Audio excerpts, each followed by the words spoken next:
C'est pourquoi, bien-aimé Jésus-Christ, aujourd'hui, nous allons parler de Jésus-Christ. Nous allons parler des premiers disciples juifs de Jésus et la Torah. C'est vraiment un enseignement vaste, mais on prend petit à petit ce que le Seigneur pourra nous parler. Et dans un premier temps,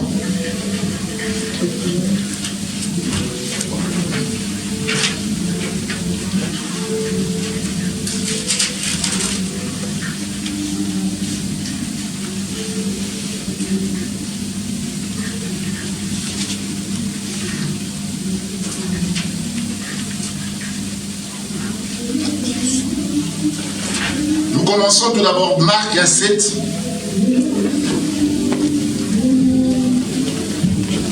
Versets 1 à 4. Le premier disciple juif de Jésus-Christ et la Torah. Si quelqu'un l'a trouvé, peut nous conduire dans la lecture sainte.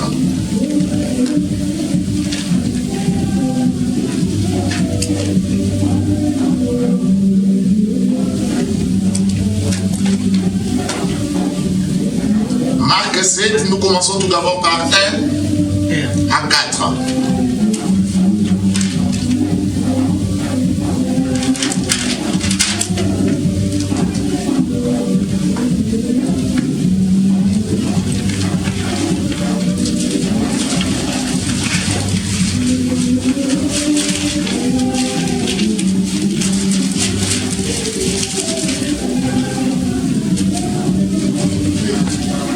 Et vous levez au nom puissant de Jésus-Christ. J'ai lu la parole du Christ dans le livre de Marc, chapitre 7, verset 1 jusqu'à 4. Les pharisiens et quelques scribes venus de Jérusalem s'assemblèrent auprès de Jésus. Ils virent quelques-uns de ses disciples prendre leur repas avec des mains impures, c'est-à-dire non lavées.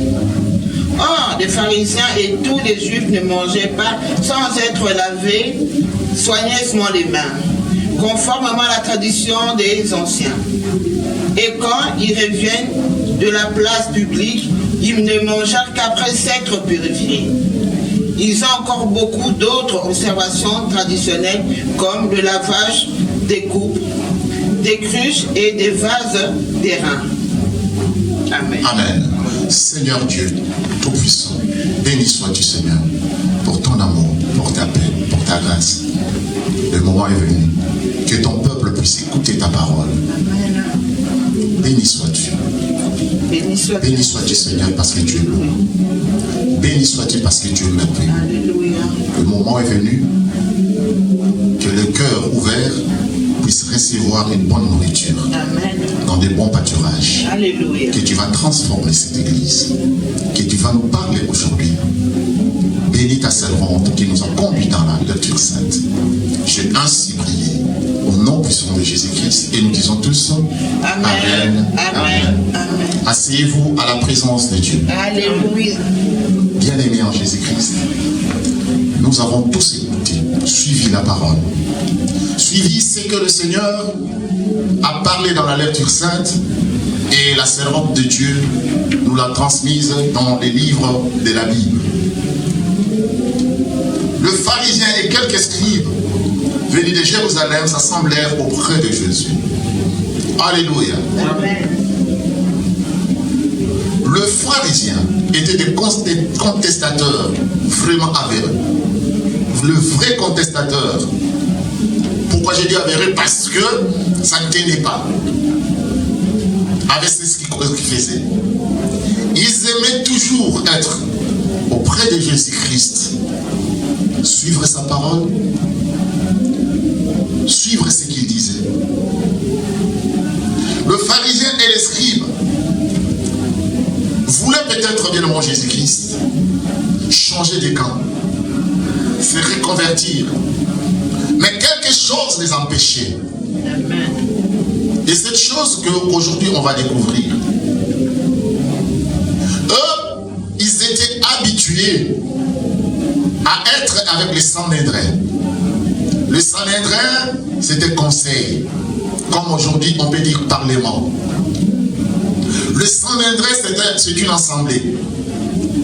Là où, bien aimé Jésus-Christ, ça sortait toujours des lois. Ce n'était pas des lois, mais des commandements des hommes. Et dans ces cours, dans les Sanhédrins, il y avait toujours deux personnes. Donc pour les pharisiens et les scribes, c'est ce qui faisait à Jésus-Christ. C'était normal pour eux. Pourquoi? Parce qu'ils étaient habitués. Comme ici à l'église, je suis en train de prêcher, quelqu'un peut se tenir là, ou bien pasteur, ou bien Joseph Thomas, puisque c'était donné à aux hommes. Il peut commencer à dire, non, ce que tu dis là, c'est pas vrai. Et il y avait aussi des écarts de langage, voire même tais-toi. Alléluia. Alors, comme ils étaient habitués, tout en oubliant que c'est lui qui était en face d'eux, c'était le Messie. Alléluia. Amen. Entre parenthèses, Jésus a dit quelque part, quand je reviendrai, trouverai-je? Alléluia. Dans ce comportement, dans cette habitude qu'ils avaient forgée, qui s'est comportée, ne les a pas permis, bien aimé Jésus-Christ, de prier vraiment et d'être en relation avec Dieu. Cela était devenu tout simplement mode de vie, une tradition, une coutume. Alors, bien aimé Jésus-Christ, qu'est-ce qui s'est passé? Les pharisiens et quelques scribes venus de Jérusalem s'assemblèrent auprès de Jésus. Oh, bien aimé Jésus-Christ, tu peux t'asseoir près de Jésus. Tu peux écouter, tu peux suivre. Mais tu es là pour contester. Tu n'es pas là disposé pour recevoir. Et cette parole ne fera aucun impact. Ils vinrent prendre leur repas avec des mains impures, c'est-à-dire non lavées. Ça suscitait un problème. Alléluia. Amen. Pourquoi? Parce que cela était d'ordre religieux. Jésus, avant de parler, avant d'entrer là-bas devant Jésus-Christ, nous allons lire. Jésus-Christ a parlé dans Matthieu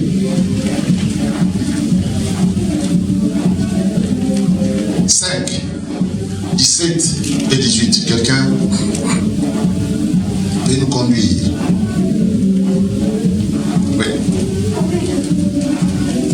Je lis la parole dans l'évangile de Matthieu, chapitre 5, verset 17.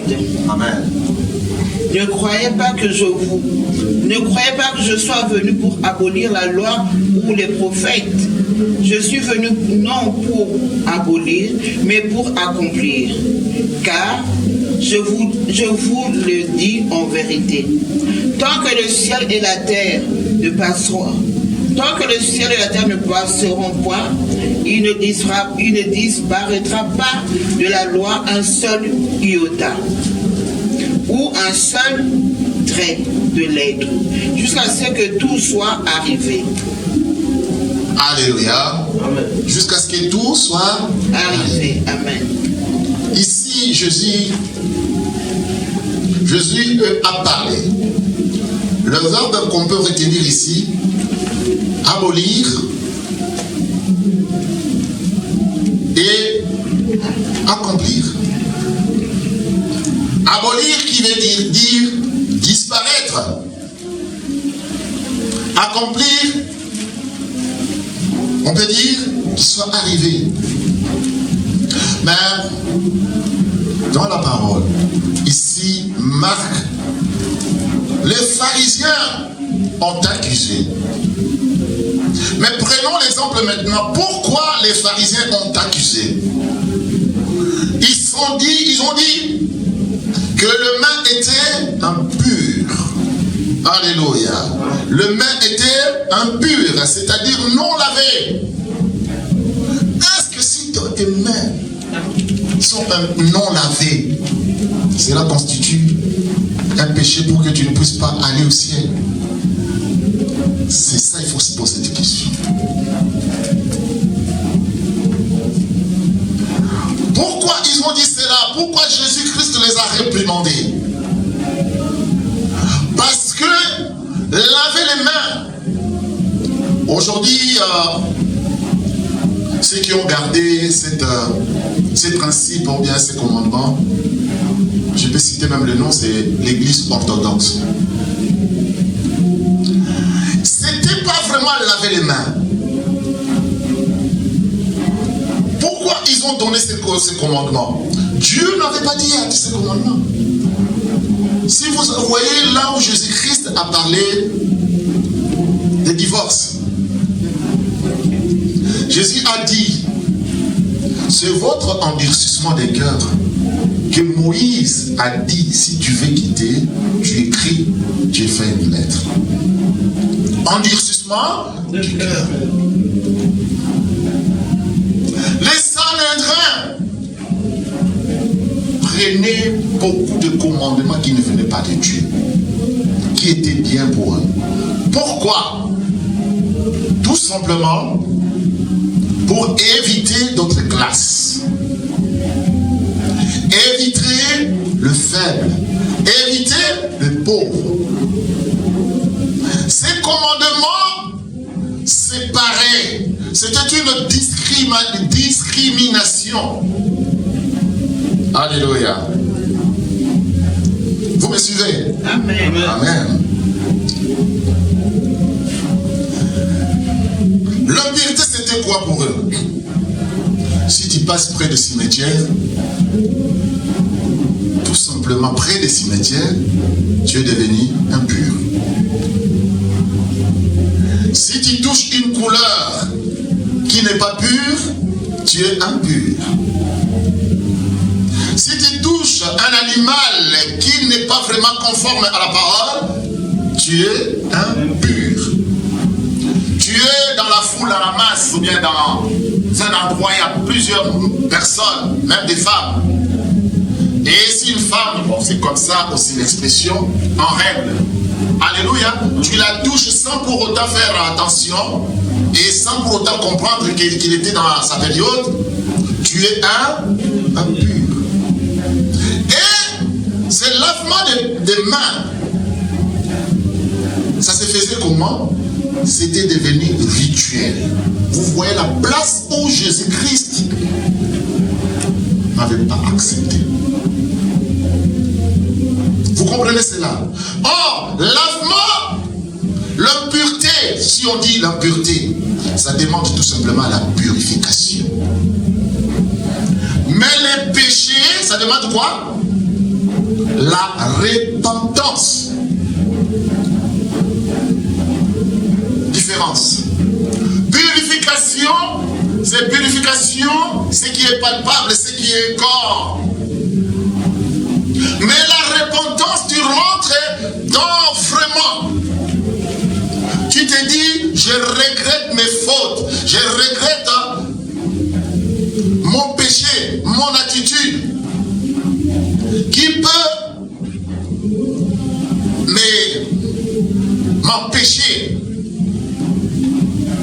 d'aller au ciel, qui peut empêcher que je sois avec le Seigneur, qui peut empêcher que je sois appelé enfant de Dieu, qui peut détruire mon identité. Alléluia. C'est là que Jésus-Christ.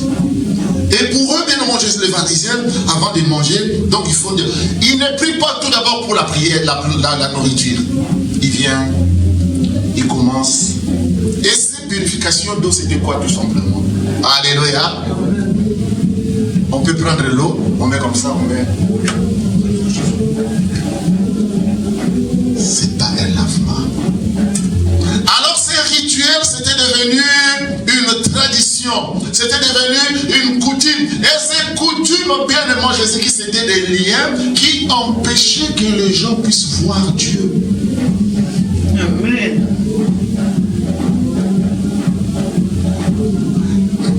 Le temple, pourquoi imposer ce genre de choses? Amen. Hein? Parce que les Sanhédrins étaient des riches. Il faut être une famille noble, des riches, des sages. Là, tu peux faire partie des pharisiens ou des Sanhédrins. Alors, pour éviter tous ces commandements, les temples avaient besoin d'argent. Tout tournait autour de l'argent. Tout tourne autour de l'argent. Et tu peux venir, tu payes. Comme on dit, honore ton père et ta mère. Alléluia, la Bible déclare cela, la loi de Dieu. Alléluia. Et les Sanhédrins, pour eux, tellement Jésus-Christ, c'était quoi? Honore ta père. Dieu, comme quand il a parlé, honore ton père et ta mère. Quand le papa deviendra vieux, quand la maman deviendra vieille, il faut prendre soin. Alors d'autres enfants, bien aimé Jésus-Christ, qui avaient l'argent, qui ne voulaient pas prendre soin de leur papa, qu'est-ce qu'ils faisaient? Ils venaient dans les temples, ils payaient, ils monnayaient ces commandements. Et la parole, la loi de Dieu dira, pour eux, la loi de Dieu dira, ah mais tiens, maintenant tu ne peux pas prendre soin de tes parents.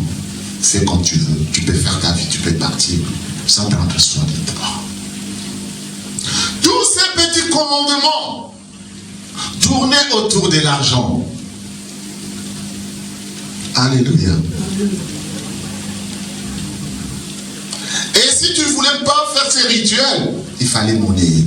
Jésus-Christ est venu pour dire toutes les lois de la Torah. Je ne suis pas venu pour abolir, mais pour accomplir. Mais que ce soit la loi de Dieu, que ce soit la loi que l'Éternel, par la loi des commandements des hommes. Aujourd'hui, bien aimé Jésus-Christ, si le Seigneur est venu pour te parler, parce que tout tourne autour de l'argent. La parole tourne autour de l'argent. Quelques-uns, je ne dis pas tout le monde. Le miracle tourne autour de l'argent. Il y a de ces serviteurs qui commencent à dire, il y a un nom, j'ai appris ce nom, Mankiona. Mankiona, ce sont des miracles composés de toutes pièces. Comme un pasteur est là, bon, pasteur, on va faire ceci, toi tu vas devenir coca, ou bien tu vas devenir quelqu'un qui est un peu handicapé, ou bien malade. Il se transforme vraiment. Voire même mourir. On vient avec les cercueils, le docteur commence à faire ses...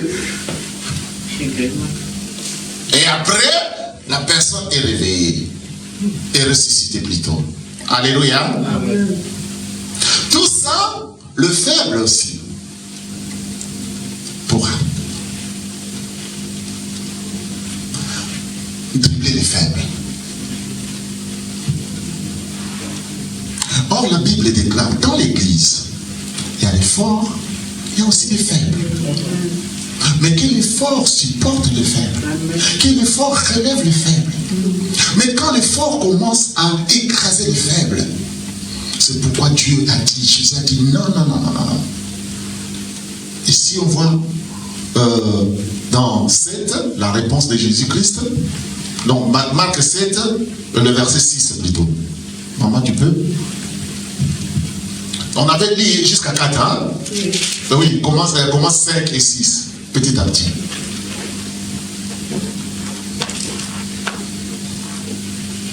Je lis dans le livre de Marc 7, chapitre 5. Chapitre 7, verset 5. Et les pharisiens, les scribes, lui demandèrent, pourquoi les disciples ne suivent-ils pas la tradition des anciens? mais prennent-ils leur repas avec des mains impures? Jésus leur répondit, hypocrite, Ésaïe a bien prophétisé sur vous, ainsi qu'il est écrit, ce peuple m'honore des lèvres, mais son cœur est éloigné de moi. Regarde un peu, le 7, tu vas lire après. Amen. Regarde là. Ce peuple m'honore des lèvres. Oh, bien-aimé Jésus-Christ, le Seigneur, il te parle aujourd'hui en honorant le Seigneur. Et tu l'honores dans le cœur où tu t'es éloigné. Le pharisien et les scribes demandent pourquoi les disciples suivent-ils pas la tradition, non pas dit la tradition de Dieu, mais la tradition des anciens. Et qu'est-ce qui dit que ces anciens-là étaient dans la vérité?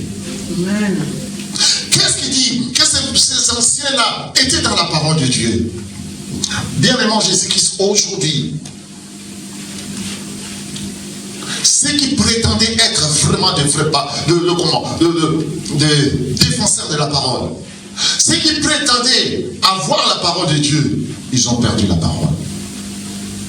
Pourquoi, bien-aimé Jésus-Christ? Parce qu'il tout tourne autour de l'argent. Et il honore tout simplement ceux qui et les commandements des anciens. La tradition des anciens. La tradition des anciens, bien-aimé Jésus-Christ, il n'y a aucune puissance. La tradition des anciens ne peut pas te changer. La tradition des anciens ne peut pas te délivrer. La tradition des anciens ne peut pas te protéger. La tradition des anciens, c'est ancien, bien-aimé Jésus-Christ. Et ces anciens-là sont enterrés. Enterrés avec leur tradition, enterrés avec leurs problèmes, enterrés avec leurs coutumes, enterrés avec tout ce qu'ils ont connu bien en Jésus-Christ. C'est lui qui vous parle, c'est lui qui vous dit aujourd'hui, la parole que Jésus dit, bien mon Jésus, n'est pas avec ces anciens-là, il est ressuscité. Donc la tradition de Jésus-Christ est ressuscitée et vivante, mais la tradition des anciens est dans les tombeaux. Alléluia. Aujourd'hui, bien mon Jésus-Christ, la parole, beaucoup commencent à prier, à demander tout simplement par mode de vie. Ils suivent dans l'ignorance. Ils adorent dans l'ignorance. C'est pourquoi, bien moi Jésus-Christ, on verra même les chantres de Dieu, les choristes de Dieu, qui ont quitté la scène de Dieu ou bien l'adoration de Dieu. Parce qu'ils n'avaient pas compris, quand ils chantaient pour chercher le succès ou bien chercher quelque chose comme ça. Ce n'était pas en communion. Or, comme on fait ici, mon Jésus-Christ, on fait une prière. La prière que le Seigneur a dit, quand tu veux manger, tu ne manges pas. Tu ne manges pas pour faire des incantations ou bien des rituels. Tu manges parce que Dieu a dit, l'homme mangera son suaire. C'est une promesse de Dieu. Et si tu ne manges pas, bien moi Jésus-Christ, tu ne peux pas construire ton corps et ton corps ne sera pas fort. Oh bien-aimé, ne cherche pas que le Seigneur Jésus-Christ t'appelle hypocrite. Hypocrite est celui qui, quand il est là, il sait que c'est pas ça, mais il est fait quand même. Il est fait pourquoi? M'as-tu vu qu'on me voit? Il est fait pourquoi? Pour épater les autres. Il est fait pourquoi? Pour prétendre que moi je suis quelqu'un, je viens de la famille, je viens de Alléluia. Or le Seigneur te dit, bien mon Jésus-Christ, c'est la tradition de Dieu qui dit toi. On avait lu 7,